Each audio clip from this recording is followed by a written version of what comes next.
that time nung ginagawa yung bahay, hindi pa uso ang semento.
Ang pagtatanim ng kape ay naipakilala sa panahon ng panunungkulan ni Don Galo de los Reyes bilang gobernadorcillo ng Lipa noong 18th century.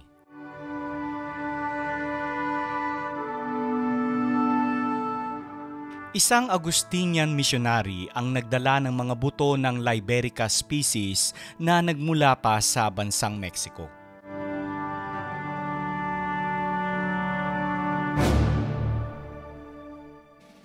Kaya nang mag-boom ang kape sa Lipa, dito na nagsimulang magtayuan ng mga naglalakihang mansyon ang mga prominenteng pamilya, kabilang ang mga Katigbak, Luz, Africa, Makasait, Mercado, Umali, Rojas, Dimayuga, Reyes, Quezon, Losada, Altamirano, Silva, Libreya, Malabanan, Recto at marami pang iba.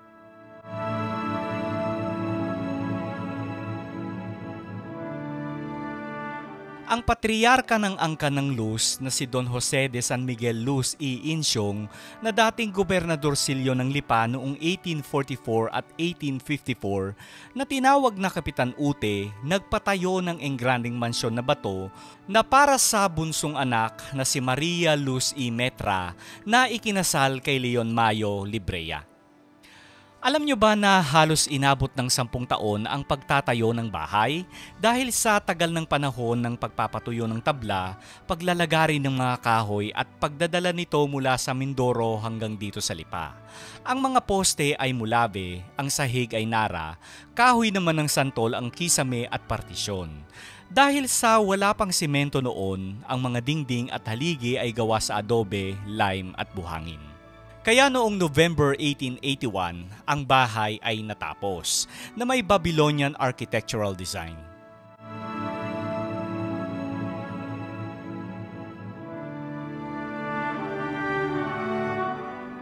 Sa panahon ng pananakop ng mga Hapon noong 1941 hanggang 1944, maraming bahay sa Lipa ang nasunog at nasira.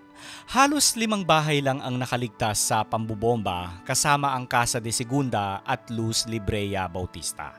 Kung hindi ito nangyari, malamang isa siguro ang Lipa sa pinaka-premier heritage tourism site.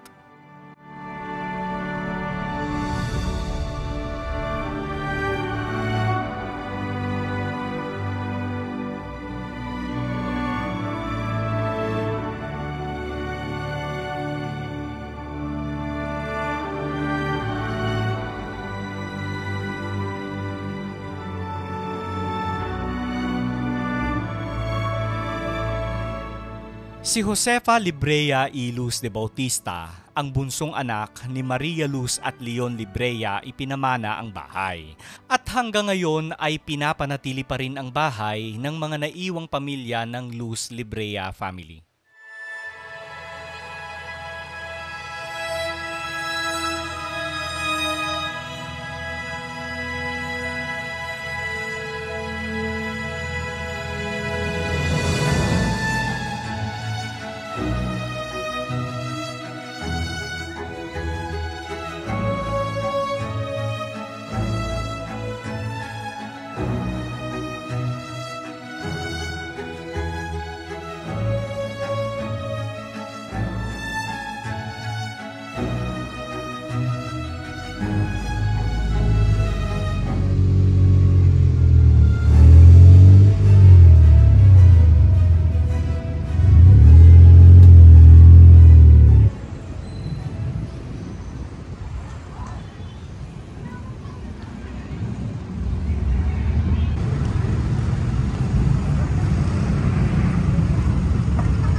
Okay mga ka-YouTubero, so nagbabalik na tayo dito sa Lipa, Batangas. Ayan. So ngayon naman ay pupuntahan natin ang Luz Librea Bautista Ancestral House.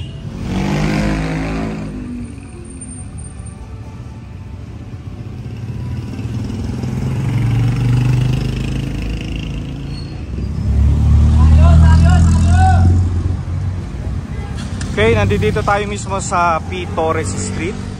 Diretsuhin lang natin ito mga ka-YouTubero.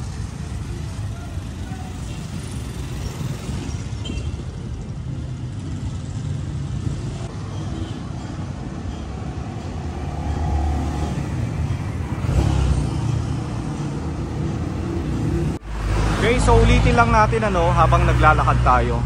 So ang Luz Librea Bautista Ancestral House ay itinayo 1881. So 208 years old na ang bahay na ito. And yung pagpapagawa ng bahay na yan noon inabot ng 10 years. Dahil nga yung mga materyales ay kinuha pa sa Mindoro, papunta rito sa Lipa. Tapos yung mga kahoy kailangan pa nilang patuyuin, etc. Kaya inabot ng 10 years. Ayan. Okay, so mula rito makakakita tayo ng mga lumang bahay, Ayan ganda niya,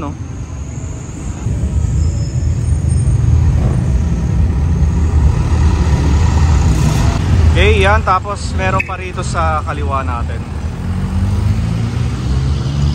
Ayan.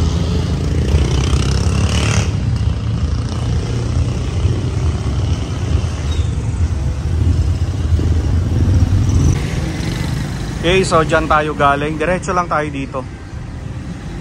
Actually, nakikita ko na siya.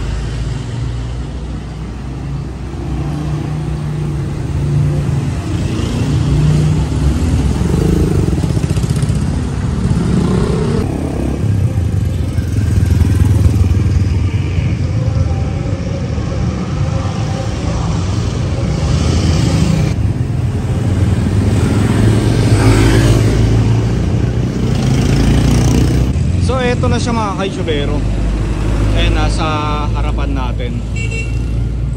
So during that time nung ginagawa yung bahay, hindi pa uso ang semento mga ka-YouTubero. So yung columns ay gawa sa adobe, lime at saka buhangin. Ayan.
Okay, so ang bahay na ito ay pag-aari pa rin ng mga Luz and Bautista mga ka-YouTubero. And hindi ito open for public viewing.